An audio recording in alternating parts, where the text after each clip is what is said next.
इस वीडियो में पार्ट 3 शुरू हो जाएगा और पार्ट 3 में 6 चैप्टर्स हैं, लेकिन इस वीडियो में 2 चैप्टर्स की बात करेंगे। Part 3 the value investment process, chapter 9 investment research, the challenge of finding attractive investments. Companies की वैल्यूएशन कैसे करनी है, ये सीखने से ज़्यादा इम्पोर्टेंट है कि आपको ये पता होना चाहिए कि अपॉर्चुनिटीज़ कहाँ पे मिलेंगी। और अगर आपको कोई अपॉर्चुनिटी मिलती है, आपको लगता है कि कोई बार्गेन है, तो आपको सबसे पहला सवाल ये पूछना चाहिए कि वो क्यों बार्गेन है, कोई दिक्कत तो नहीं है कंपनी में।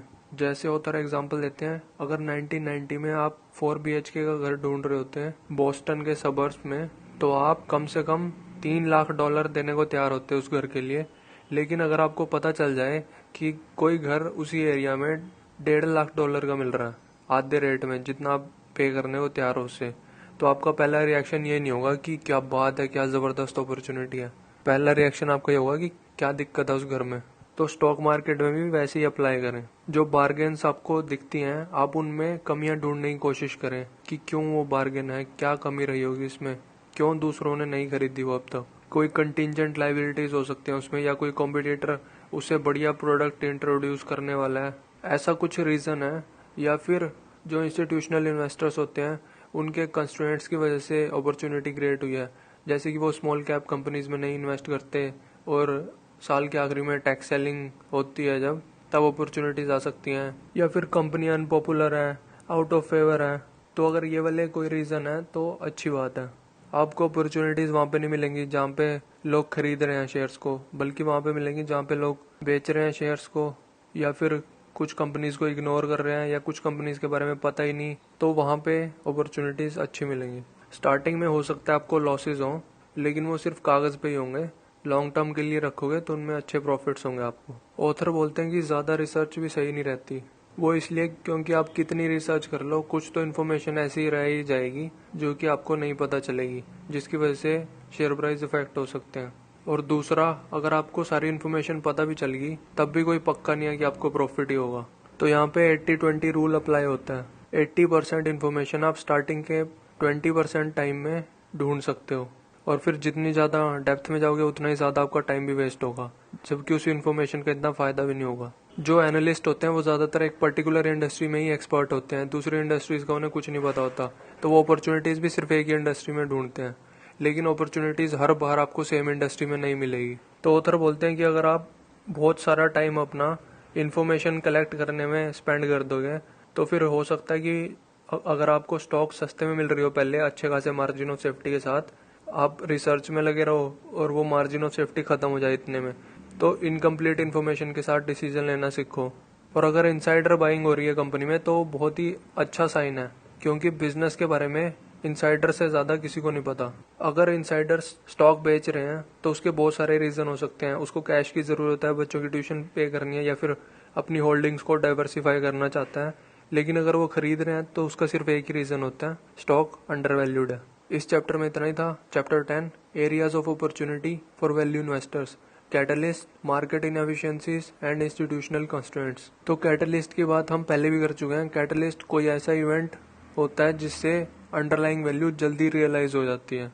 और कैटलिस्ट इंटरनल भी हो सकते हैं और एक्सटर्नल भी हो सकते हैं। इंटरनल कैटलिस्ट में मैनेजमेंट और बोर्ड ऑफ डायरेक्टर्स हो सकते हैं, जो कि कंपनी को अपनी अंडरलाइंग वैल्यू रियलाइज करने में हेल्प कर सकते हैं। या फिर एक्सटर्नल में हंटर होते हैं, जो ऐसी कंपनीज ढूंढ रहे होते हैं, वो अंडर वैल्यूड कंपनीज ढूंढते हैं और फिर उन्हें खरीद लेते हैं। तो उधर यहाँ पे बहुत सारे एग्जाम्पल देते हैं कि आप कहाँ कहाँ अपॉर्चुनिटीज ढूंढ सकते हैं। तो पहला है कॉरपोरेट लिक्विडेशंस। कॉरपोरेट लिक्विडेशन इन्वेस्टिंग को सिगरेट बट इन्वेस्टिंग भी बोलते हैं, क्योंकि किसी ने सिगरेट पी के फेंकी होती है और उसमें 1-2 कश बचे होते हैं, तो आप उठा के 1-2 कश मारने की सोचते हो। तो ज़्यादातर इन्वेस्टर कॉरपोरेट लिक्विडेशंस को अवॉइड ही करते हैं, इसलिए अट्रैक्टिव अपॉर्चुनिटीज़ हो सकती हैं, क्योंकि लोग इसे इग्नोर कर रहे हैं या डिस्काउंट पे ट्रेड हो रही होंगी, तो ये आपको आइडेंटिफाई करनी पड़ेगी। दूसरी अपॉर्चुनिटी है इन्वेस्टिंग इन कॉम्प्लेक्स सिक्योरिटीज़। तो कॉम्प्लेक्स सिक्योरिटीज़ वो होती हैं जो ना तो स्टॉक होती है ना बॉन्ड ही होती है, कुछ अलग ही चीज़ होती है। कॉम्प्लेक्स सिक्योरिटीज़ वो होती हैं जिनके कैश फ्लो अनयूजुअल होते हैं। जैसे बॉन्ड्स के तो डिफाइंड होते हैं कि 6 महीने में एक पेमेंट होगी या साल में एक पेमेंट तो होगी, लेकिन इनका कुछ डिफाइंड नहीं है। फ्यूचर इवेंट पे डिपेंड करता है कि जैसे एक लेवल सेट कर दिया अर्निंग्स का कि कंपनी इतनी अर्निंग्स तक पहुंचगी तो कैश फ्लोज आएंगे, या फिर एसेट्स की वैल्यू इतनी होगी तो कैश फ्लोज आएंगे होल्डर के पास। तो ये कॉम्प्लेक्स होती हैं, ज्यादा लोगों के समझ में नहीं आती, तो यहाँ पे आपको अंडर वैल्यूड अपॉर्चुनिटीज मिल सकती हैं। फिर तीसरा है इन्वेस्टिंग इन राइट्स ऑफरिंग्स। तो इसमें मान लो अगर कंपनी नए शेयर्स इशू कर रही है तो जो एग्जिस्टिंग शेयर होल्डर हैं उनको कंपनी अपॉर्चुनिटी देती है, राइट्स ऑफर करती है कि अगर आप चाहो तो प्रोपोर्शनल इंटरेस्ट अपना मेंटेन कर सकते हो कंपनी में ही, तो आपको जो नई इक्विटी इशू होने वाली है वो सब्सक्राइब करनी पड़ेगी।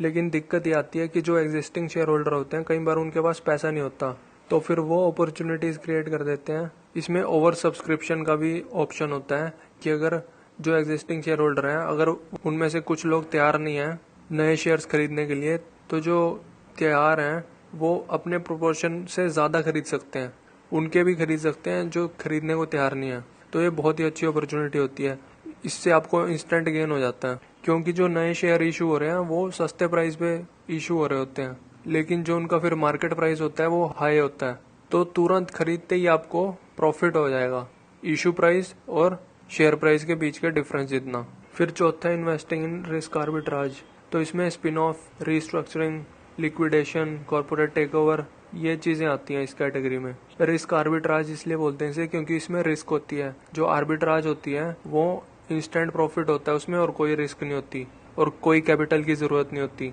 लेकिन इसमें रिस्क होती है और लॉन्ग टर्म होता है, इंस्टेंट प्रॉफिट नहीं होगा, लॉन्ग टर्म में होगा। तो इनमें कई बार बहुत सारे इन्वेस्टर ही यहाँ पे अपॉर्चुनिटीज ढूंढ रहे होते हैं जिसकी वजह से रिटर्न्स डिक्रीज होना शुरू हो जाती हैं, फिर वो लोग अपॉर्चुनिटीज ढूंढना बंद कर देते हैं यहाँ पे और फिर दोबारा से यहाँ पे अपॉर्चुनिटीज क्रिएट हो जाती हैं। पांचवें पे है इन्वेस्टिंग इन स्पिन ऑफ्स। तो स्पिन ऑफ्स में कैसे अपॉर्चुनिटीज क्रिएट होती हैं। जब कंपनी स्पिन ऑफ होती है तो जिस कंपनी में वो स्पिन ऑफ होती है वहां पे इंस्टीट्यूशनल इन्वेस्टर सेल करने लग जाते हैं, तो फिर उससे स्टॉक अंडर वैल्यूड हो जाती है, जैसे कि हमने पहले ही बहुत बार बात करी है इस बारे में। और मैनेजमेंट फिर उसको अंडर वैल्यूड ही रहने देती है, मैनेजमेंट कुछ नहीं करेगी कि उसकी अंडरलाइंग वैल्यू रियलाइज हो जाए, वो इसलिए नहीं करेगी ताकि वो अपने स्टॉक ऑप्शंस ले सके।